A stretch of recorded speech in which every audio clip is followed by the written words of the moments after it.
In a world where communication between people has always been, from the very beginning, a fundamental pillar for development from every point of view, what greater ambition than that of becoming a polyglot?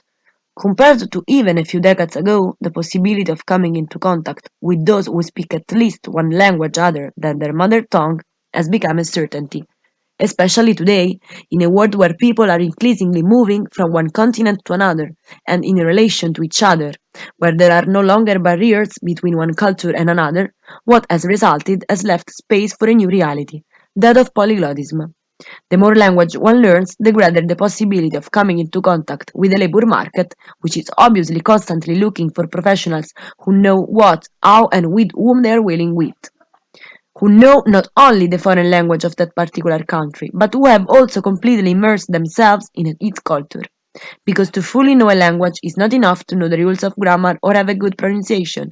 You need to be able to grasp all its nuances, go into centuries of history and tradition. All this together makes a person who knows how to speak more languages a true polyglot. For now, most scholars report that the minimum number of languages to be able to speak with an excellent level of knowledge in order to be classified as multilingual is more than 4 foreign languages. Speaking more than 11 languages, on the other hand, makes a person an hyperpolyglot, a term coined by the linguistic Richard Hudson. The scientific branch that deals with the study and development of language in the brain is called neurolinguistics.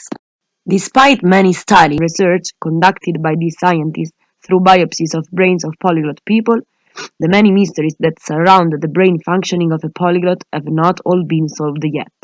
One thing is certain, however, the functioning of the brain of a multilingual person differs from that of a monolingual. Another aspect in which neuroscience still gropes in the dark is whether these people are born with a predisposition for language learning or simply acquire throughout their lives. Of course, the constant study and practice of language mixed with such discipline and motivation make a person who is studying languages increasingly efficient in learning them. But it has also been proven that there is a gene that predisposes certain people to be more likely to acquire and master languages, so it is also a matter of luck.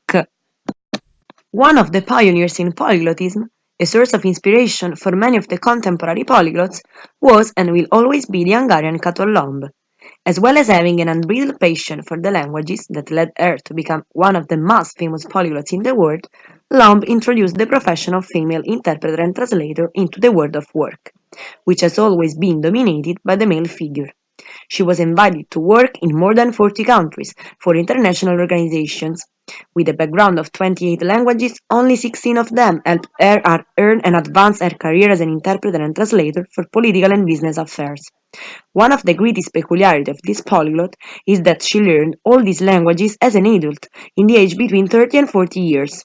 In her various publications, she tells of her many experiences and why they led her to approach the multi-ethnic world of languages, explains her approach and method of language learning, all accompanied by her inevitable irony about even the most embarrassing situations in which she found herself during her long career as an interpreter. She tells anecdotes and above all encourages multilingual and non-lingual people never to be discouraged and despite the first failures that are more than normal at the beginning of language learning, to always have three factors within themselves that she defines as the perfect sum of a secret formula to succeed in language acquisition: motivation, perseverance, and discipline. All of this is obviously accompanied by interest, which is what moves body and soul to nurture passion for anything, in this case languages. Without it, she says, it's all a useless effort because you don't have the right push to reach your goal. Finally, she recommends to never lose your grit and self-esteem for yourself, that not only in language learning, but in life in general, help the human being to succeed in their own, even the smallest and most insignificant businesses. Being a polyglot brings many advantages to the individual, starting with those related to health, such as improving memory, empathy, creativity, concentration, and even being able to delay the appearance of the first symptoms of a disease, as in this case Alzheimer's syndrome. It also increases the sensitivity and the openness of a person's mind to other cultures, other traditions. It is thanks to languages that we get closer to new cultures and make new experiences, meeting new people. Of course, a person who speaks and knows more languages will certainly be more inclined to understand the different ways in which each nation lives in this world. Those of the interpreter and translators are just some of the professional figures in which the use of language is supposed to be. There are many sectors, such as tourism or the hotel industry, that involve the knowledge of languages in order to offer a good service to customers all over the world.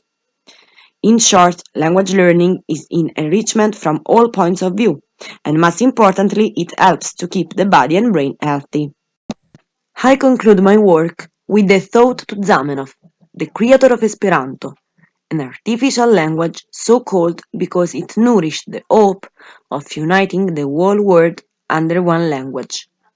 Unfortunately, this is a concept that goes beyond exaggeration, but it is really worth thinking about it. It is through words that people have built and shared values, traditions, and ideas. It is only through sharing in a knowledge of the various idioms that an open and democratic society can be built.